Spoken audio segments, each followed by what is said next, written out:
The air stinks of blood. The trees drip with crimson. High above the frozen ground, bodies sway impaled like grotesque ornaments in a forest of death. Their mouths hang open, locked forever in silent screams. This is not a nightmare. This was real, and at the heart of it stood one man, a prince who ruled not by law but by terror, a master of cruelty whose thirst for pain would make history tremble. This is the reign of Vlad III, the Impaler Prince. Blood banquet in the forest of spikes. The last breath of daylight bled across the sky, sinking beneath the jagged treetops of Wallachia's cursed woods. A bitter wind whistled through the skeletal branches, carrying with it the heavy, metallic scent of blood. There between the twisted trees stood a forest not grown, but built hundreds of towering stakes, each piercing the limp, broken body of a victim. Some dangled lifelessly. Others twitched faintly, their faces frozen in permanent screams. Their hollow eyes stared skyward, as if begging for a mercy that would never come. Ribbons of crimson ran like rivers down the rough wooden poles, pooling into thick, dark puddles beneath the blackened earth. The air was damp with death. Not even the crows dared descend. In the heart of this grotesque spectacle sat a grand banquet. The long silk-draped table glimmered with silver platters, roasted meats glistening beneath heavy spices. Crystal goblets sparkled with dark red wine, though in this place it was hard to distinguish where the wine ended and the blood began. Seated at the head was Vlad III, the Impaler Prince. Cloaked in deep crimson, his cold eyes wandered lazily across the foreign emissaries gathered before him. Their faces were tight masks of composure, though beads of sweat betrayed them. Beneath their boots, soft gurgling sounds rose from those still struggling on the stakes. Some were not yet dead. Vlad raised his goblet slowly, his voice slicing through the unnatural stillness. "The Ottomans call me a monster. My people call me a savior. Tell me, what do you call me?" The men exchanged nervous glances but dared not speak. Their silence was louder than any answer. Then, without warning, a shriek tore through the air behind them. A fresh victim was being slowly hoisted onto a sharpened stake. The wood pressed upward, splitting flesh and sinew, forcing organs aside as it climbed mercilessly through the man's torso. Bone cracked, muscle tore. Blood erupted in thick sprays, spattering Vlad's silk cloak like crimson rain. The emissaries flinched, their faces paling even further. One man gagged quietly. Another closed his eyes, locking his jaw in silent horror. Yet none dared move. None dared breathe too loudly. Vlad watched them with quiet satisfaction. Their fear fed him. Every flinch, every twitch of revulsion, it was all part of his design. This was not punishment. This was theater. The forest of stakes did not merely execute the disobedient, it performed for the living. In Wallachia, terror didn't whisper in the shadows. It stood tall on sharpened stakes beneath a crimson sky. The dark childhood, seeds of sadism. Long before he ruled Wallachia through terror, Vlad III was just a child, a pawn in a cruel game of empires. At the fragile age of 11, he and his younger brother, Radu, were seized and taken across enemy lands. They were not guests of the Ottoman Empire. They were hostages, offered as leverage to ensure their father's loyalty. Behind the high stone walls of Edirne, their childhood ended before it began. The dungeons reeked of sweat, rot, and fear. Each night, the cries of broken men seeped through the corridors like a constant whisper. Chains rattled, flesh tore. The cold stone floors grew slick with blood that never quite dried. Vlad watched, he learned. He witnessed floggings that reduced men to quivering strips of raw muscle. He heard the muffled screams of those whose eyes were gouged, whose skin sizzled under the kiss of red-hot iron. The air pulsed with agony. The walls remembered every cry. But while others wept or turned away, Vlad studied the patterns. How much pain it took to break a man. How terror made even the strongest betray their comrades. How some prisoners clung to life far beyond what seemed possible. The Ottoman torturers didn't just entertain themselves, they trained him.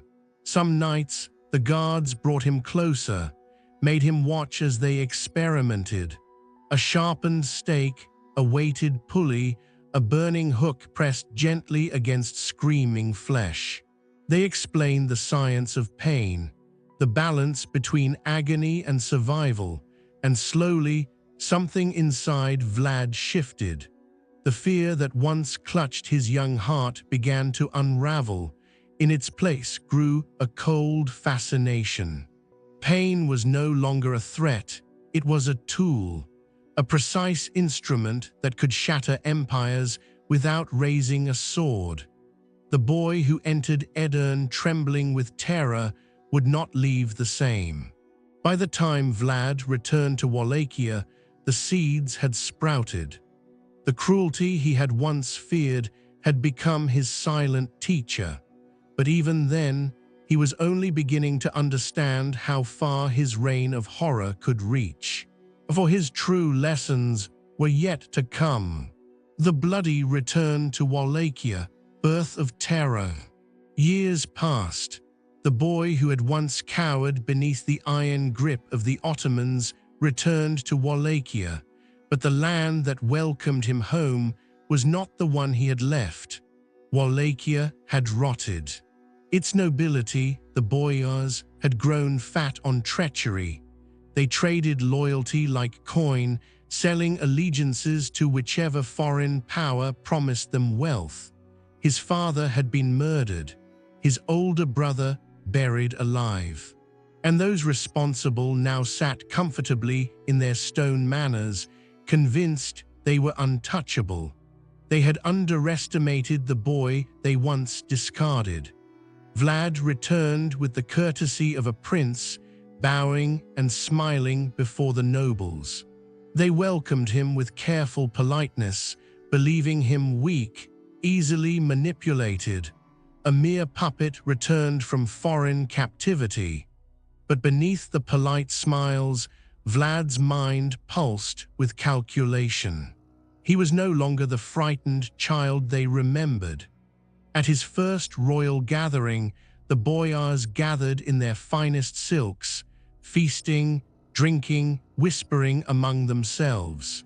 They joked quietly about how easily the young prince would bend to their will, but their laughter masked growing unease. There was something behind Vlad's eyes, a stillness too cold, too controlled. Then, as the wine flowed, Vlad spoke. "You killed my father," he said softly, his voice barely above a whisper. "You buried my brother alive, and yet you sit here feasting." The hall fell silent. Servants bolted the doors. Soldiers emerged from the shadows. The boyars barely had time to rise before they were seized. No one resisted. Their arrogance had left them defenseless. Outside, the stakes were already waiting, freshly sharpened, carefully prepared. Vlad had overseen every detail. But these executions were not rushed. Each stake was positioned to prolong agony, the angle meticulously adjusted to avoid immediate organ damage. As the wood pierced flesh, the screams began, high-pitched, desperate, echoing across the cold night. Blood spilled into the frozen ground, pooling beneath writhing bodies that would not die quickly. The people of Wallachia watched from the shadows, their breath fogging in the icy air. They had seen executions before, but never like this. Vlad did not merely punish, he performed. The boyars' power had fed this land for generations. Now their dying breaths would fertilize it. As the last of the traitors screamed beneath the moonlight, the message was clear. Wallachia belonged to Vlad III, but this was only the beginning. The stakes would multiply. The forest of death had just begun to grow. The first experiments, perfecting the science of pain. Vlad III understood what few rulers ever dared to embrace. Terror was not a tool, it was an art, and like any art, it required practice. The boyars' executions had only been the opening act. Now he sought perfection. Pain, he had learned, could not be rushed. If delivered too quickly, death came mercifully fast. But if applied with precision, agony could become a slow, excruciating symphony, a masterpiece that etched itself into the minds of every witness. The stakes were his canvas. He ordered his men to experiment. The angle of insertion, the sharpness of the tip, the depth, every detail mattered. Too sharp, and the stake would pierce vital organs too soon. Too blunt, and the body would tear grotesquely. The perfect stake allowed the victim to slide slowly downward under their own weight, organs shifting, skin stretching, blood leaking in controlled streams. Victims could survive impalement for hours, sometimes days, fully conscious, fully aware of their slow disintegration. But stakes were only one form of expression. In some villages, he ordered entire families to be gathered. Mothers were forced to watch their children impaled first, their cries strangled by horror. Husbands were made to bury their wives alive, knowing their own turn would come next. Each new method was not only execution, it was message. Rumors spread like wildfire across the land. Farmers spoke in hushed voices of entire villages emptied overnight, replaced by forests of the dead. Merchants whispered tales of merchants crucified for cheating taxes, of soldiers disemboweled for cowardice. Even his own guards learned to fear the slightest failure. One evening, a messenger arrived late to deliver news. Vlad did not shout. He simply gestured toward an empty stake. The man's screams would echo through the night, carried by the winds like a haunting song. And yet, despite the horror, order spread through Wallachia like never before. Crime vanished. Corruption evaporated. The people obeyed not because they loved their prince, but because they dared not imagine what defiance would cost them. Fear, carefully crafted, brought peace, but Vlad was not yet satisfied. He had learned to master terror within his borders. Soon he would turn his gaze outward. Beyond the forests of Wallachia, a far greater enemy waited: the Ottomans. The forest of death, challenging the empire. Word of Vlad's cruelty traveled far beyond Wallachia's borders. Whispers of entire forests filled with impaled corpses reached the grand halls of the Ottoman Empire. And for Sultan maimed II, the man who had conquered Constantinople itself, these whispers were unacceptable. Wallachia was meant to be a loyal vassal. Instead, it had become a theater of defiance. The Sultan sent envoys to remind Vlad of his place beneath the Ottoman crescent. They arrived draped in silk, their turbans high, their voices calm but laced with threat. They spoke of peace, of tribute, of continued protection. But beneath every word lingered the unspoken warning: submit or be crushed. Vlad greeted them with hospitality, smiling, polite. Then he asked why they refused to remove their turbans in his presence, as was customary in Wallachian courts. The envoys calmly explained that their head coverings were a sign of respect for their god and could not be removed. Vlad nodded, thoughtful. Then let me ensure they never fall from your heads. He ordered iron nails to be driven directly through their turbans, deep into their skulls, pinning the fabric and the flesh beneath into one grotesque hole. The envoys died screaming, their blood soaking into the ornate rugs of his great hall. This was no longer simple defiance. It was a declaration of war. The Sultan responded with fury. An army of tens of thousands swept northward, determined to crush Vlad's insolence once and for all. They expected resistance. What they encountered was something else entirely. As Ottoman scouts advanced through the dense forests, they found them, miles of stakes lining the narrow roads. Thousands of corpses impaled in varying stages of decay. Some fresh, their faces twisted in agony. Others long dead, their skin blackened, their bones exposed to the elements. The stench was suffocating. It was not an ambush, it was a message. Vlad had transformed Wallachia into a living graveyard, daring the Sultan's army to march deeper into his nightmare.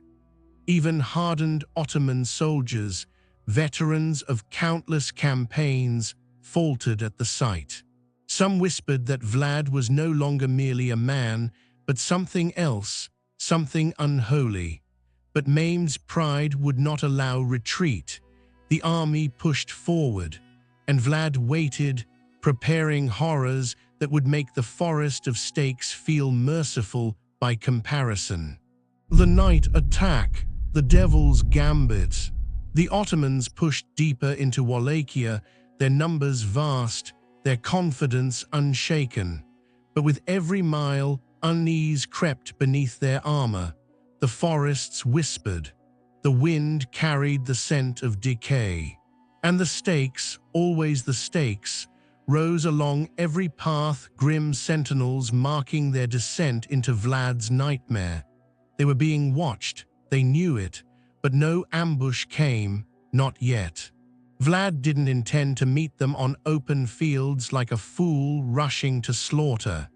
Instead, he wove a trap of whispers and shadows. His soldiers, few in number but ruthless in execution, moved like wraiths. Ottoman supply lines vanished overnight. Campfires were discovered still warm, their inhabitants missing. Only bloodstains remained, smeared across the earth like grotesque warnings. But the true horror came in the dead of night. Under the cover of moonless darkness, Vlad struck. The Ottoman camp was enormous, a sprawling sea of tents shimmering beneath oil lamps. Soldiers rested in uneasy sleep, unaware of the storm creeping toward them. Silently, Vlad's men slipped past the sentries, guided by knowledge of every trail, every gap in their defenses. Then, all at once, chaos erupted. Tents ignited into towering infernos. Horses panicked, trampling their own masters. Screams tore through the air as soldiers stumbled from their beds straight into the blades of unseen attackers. Arrows rained from the trees, cutting through flesh before cries could even escape throats. Vlad himself led the charge. He aimed directly for Mehmed's command tent, slicing through disoriented soldiers with terrifying precision. His face was a mask of blood-slicked fury, as if possessed by something far older than rage itself. For a moment, panic gripped the Ottoman leadership. In the thick smoke and carnage, no one knew whether the Sultan still lived. Confusion rippled through the ranks, feeding terror faster than any blade, but maimed survived barely. The night attack failed to reach its ultimate target, but its true victory lay elsewhere. The Ottomans saw the face of madness that ruled Wallachia, a prince who wielded fear as both weapon and shield. They were no longer fighting a man. They were fighting a phantom who stalked their every breath. As dawn broke, the battlefield lay in ruin. Charred corpses mixed with the mutilated wounded, their moans stretching into the cold morning fog. But Vlad was already gone. The Ottomans would march on, but now every shadow concealed his ghost. Every rustling branch whispered his name, and deep within the forests ahead, more horrors awaited them. The devil's game had only just begun. The plague of shadows, war without swords. The failed night attack had left its scar. Though the Sultan survived, his army no longer marched with pride. The grand Ottoman war machine crept forward like a beast wounded, limping through haunted forests that whispered Vlad's name with every rustle of wind. But Vlad had no intention of confronting them directly. He understood something far darker than battlefield tactics. He understood the sickness that lived inside men's minds. And so, he poisoned their march. Freshly slain livestock were left rotting along their path, bloated and buzzing with flies. Wells were tainted with corpses, their blackened tongues swollen in silent mockery. Captured prisoners infected with plague were deliberately released, staggering through Ottoman ranks with fevers burning behind glassy eyes. The soldiers grew paranoid. Each cough, each sudden fever spike was no longer just illness. It was Vlad's invisible hand reaching into their lungs, choking them from within. Food spoiled, water turned foul. Horses died in droves, their rotting carcasses lining the narrow trails like diseased barricades. Even the hardened janissaries, men who had faced the walls of Constantinople, found themselves crippled by a new enemy they could not see or strike down. Fear spread faster than any arrow. Whispers echoed at night. Some swore they saw figures darting between trees, phantoms, spirits, Vlad himself watching them. Every distant howl in the forest sounded like a scream meant for them. Shadows stretched longer, fires seemed smaller, and every morning more men lay cold and stiff in their tents, eyes wide, lips frozen mid-prayer. Even among commanders, doubt crept like infection. Was Vlad truly human? Or had Wallachia birthed something far worse? But the Sultan, wounded in pride, pressed forward. He could not retreat, not yet. Ahead lay Targovist, Vlad's capital. If they could take the city, perhaps the nightmare would finally end. But Vlad had been preparing for this moment. The road to Targovist would not offer salvation. It would offer a vision from hell. The Valley of Stakes, the throne of terror. The Ottoman army staggered closer to Targovist, but what awaited them at the gates was not a city prepared for siege. It was a vision dredged from the deepest pit of nightmare. The forest broke into a vast clearing, a valley carved wide and open beneath a blood-colored sky. And there, rising from the earth like a twisted monument to death, stood them. The stakes, thousands of them. Row upon row, perfectly aligned, stretched far beyond the horizon. Each stake carried a corpse in varying states of decay. Some were freshly impaled, their mouths still frozen in mid-scream, crimson trails staining their bodies. Others had rotted down to bone, their skin blackened, their jaws gaping open like silent, grinning skulls.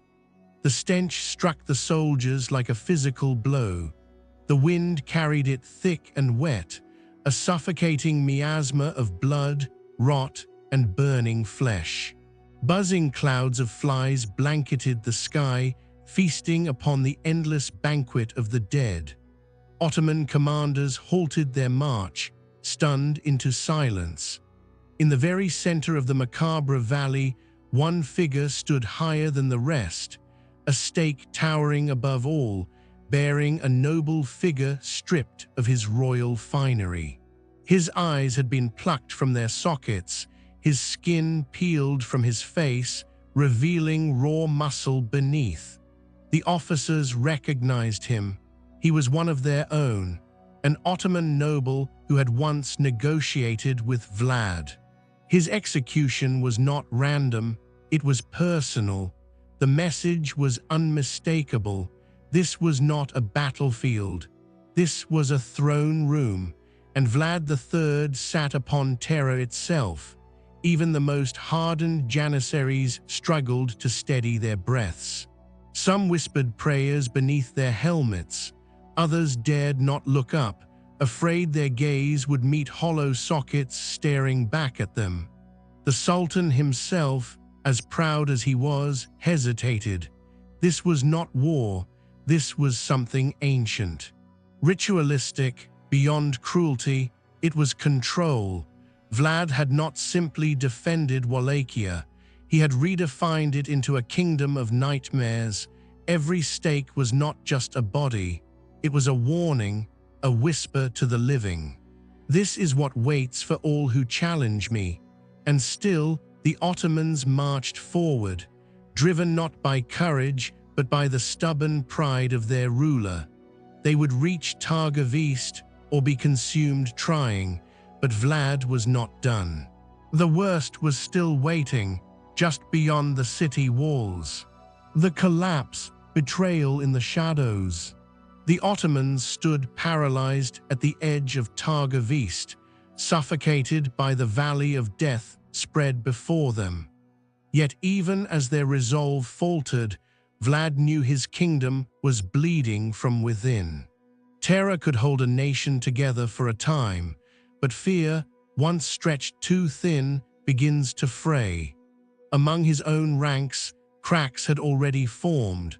Nobles who once bent the knee out of dread now whispered in secret chambers. Some had lost fathers, brothers, sons to Vlad's stakes. Their obedience had never been loyalty, it had been survival, and now survival demanded something else.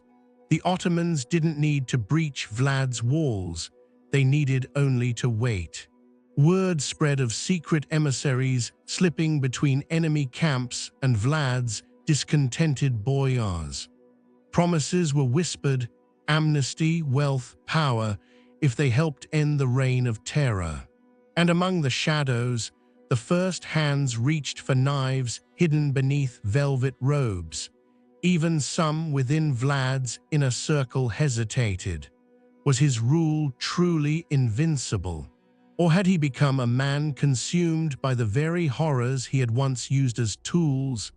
Vlad sensed the shifting winds. His paranoia sharpened. Every glance from his counselors felt weighted. Every conversation hung heavy with unspoken treachery. Servants vanished, messengers disappeared. Still, he refused to bend.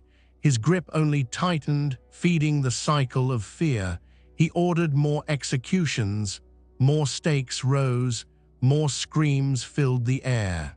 But with each new display of cruelty, the loyalty beneath him eroded like sand beneath a rising tide. Then came the fracture. A trusted noble, a man Vlad had raised beside him from childhood, slipped a secret missive into Ottoman hands. It contained maps, weaknesses, escape routes. The information Vlad had always guarded closest. Betrayal wasn't forced upon him. It had grown quietly, patiently, inside his own fortress. When the Ottomans struck again, they did so with precision. Entire defensive lines collapsed overnight. Supply caches were sabotaged. Loyal commanders found themselves surrounded by ambushes they never expected. Vlad's own men fell like dominoes, their morale broken not by the enemy's strength, but by the weight of treason pressing from behind. As dawn broke, the once terrifying symbol of unbreakable power, the forest of stakes, stood oddly still, like a silent graveyard marking his unraveling. Vlad fled the ruins of his own kingdom, but fate was not finished with him. The shadows he once controlled would soon turn against him again, this time with no escape. The fall of Vlad, the prince torn apart. The forests that once echoed with the screams of Vlad's victims now stood silent. As he fled through the darkened hills, the shadows that had once obeyed him whispered differently. His army had crumbled. His allies had betrayed him, and the terror he once wielded like a sharpened blade had dulled into something hollow. He had become the hunted. Desperate, Vlad sought refuge among allies who once swore loyalty. But loyalty, he learned, was a brittle thing. Each door he knocked upon opened with polite smiles and closed with whispered secrets once his back turned. Promises of shelter became traps. Friends became negotiators. Every man calculated the worth of trading Vlad's life for Ottoman favor. It wasn't soldiers who finally captured him. It was betrayal delivered by familiar hands. Bound and bloodied, Vlad was dragged before his captors, not to a swift execution, but to a stage carefully prepared. The Ottomans knew who stood before them, the prince who turned forests into graveyards, the butcher who impaled thousands, and now they would offer him the same mercy he had given countless others. The stake awaited, but it was not rushed. Vlad was stripped bare. His flesh already torn from days of captivity, every movement exposed raw nerves beneath bruised skin. His wrists trembled, but his eyes remained cold, calculating even as blood pooled beneath him. Slowly, the sharpened stake was positioned beneath him. The executioners worked with disturbing patience. The wood slid through muscle, punctured organs, avoiding vital arteries, just as he had once perfected upon his own victims. His body jerked involuntarily as the stake climbed through him, inch by inch. The witnesses stood silent. There were no screams from Vlad. Even as his body betrayed him, his jaw remained clenched, his breath steady. In the final moments, he refused to offer them the satisfaction of his agony. The prince who once ruled through terror died exactly as he had lived, surrounded by silence, blood, and an audience too afraid to speak. But death did not erase his legend. Stories of Vlad III spread like wildfire. The man who drank power from fear became myth. In taverns and palaces, whispers grew darker with each retelling. Some called him the Impaler. Others something more sinister, Dracula. And though his body rotted upon the stake, his name refused to die. Vlad had crafted a throne built on terror. In death, that throne became eternal. But even the most brutal legacies cast long, twisted shadows, and some whispers would soon grow far beyond Wallachia. The birth of a legend, Dracula's shadow. Vlad's broken body rotted upon the stake. His reign of blood had ended, but something far more enduring had begun to stir. Word of his horrors traveled swiftly beyond Wallachia's borders. Merchants carried tales east and west. Soldiers spoke of forests filled with impaled corpses. Diplomats returned home whispering of a prince who ruled not with armies, but with nightmares. But as the stories crossed borders, they began to change. In the grand courts of Europe, whispers turned into legend. Vlad III was no longer just the Impaler prince. He became Dracula. The name was not born from fantasy. It was inherited. His father, Vlad III, had once been inducted into a chivalric order sworn to defend Christianity against the Ottoman threat, the Order of the Dragon. In Latin, Draco meant dragon. In Wallachia, his son became known as Dracula, son of the dragon. But outside Wallachia, the word dragon twisted. In the Western mind, it slid dangerously close to Dracul, devil. And thus, the son of the dragon became the son of the devil. European chroniclers embellished every retelling. The number of his victims grew with each version. The details became more grotesque, more supernatural. They spoke of a man who bathed in blood, who dined among his impaled enemies, who drank from goblets carved from skulls.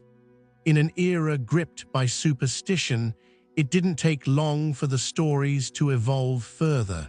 Could such a man truly die? Was his thirst for blood literal? Did he rise from his grave beneath the crimson moon? Centuries later, these whispers would cross into the imagination of one man, Bram Stoker. In 1897, Stoker's pen immortalized Vlad's legacy into fiction.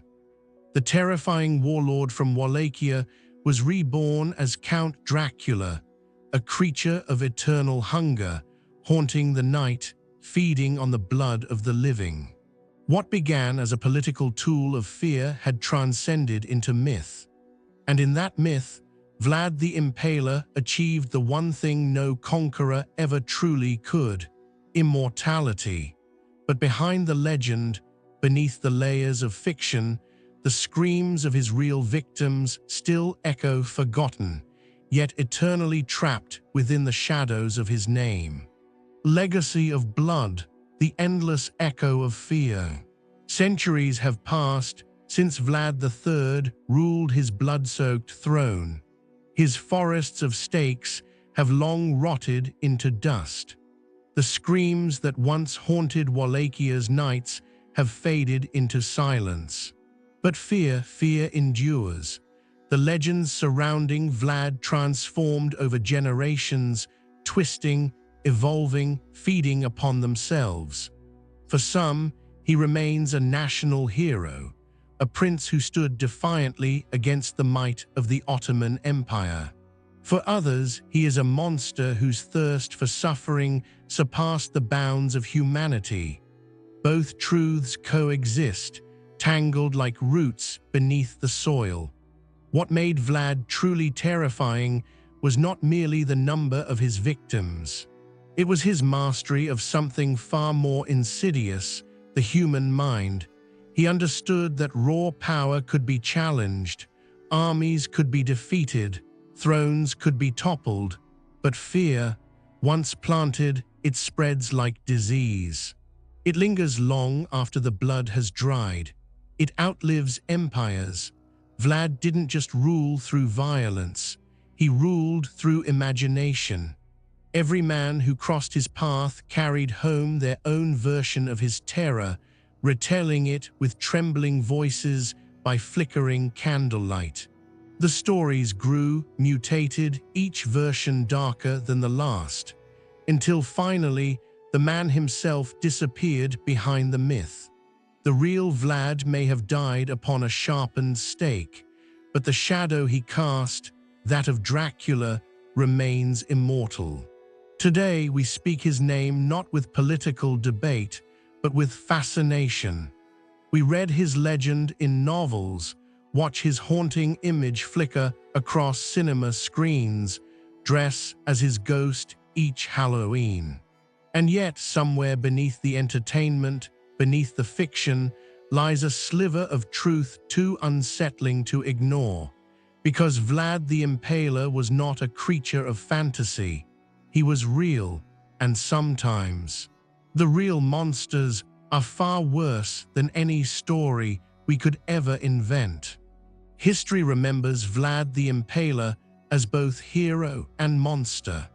But behind every legend of cruelty, behind every whispered name that survives centuries, one truth remains: fear is the most enduring empire of all. And in the shadows of history, many more like him have waited.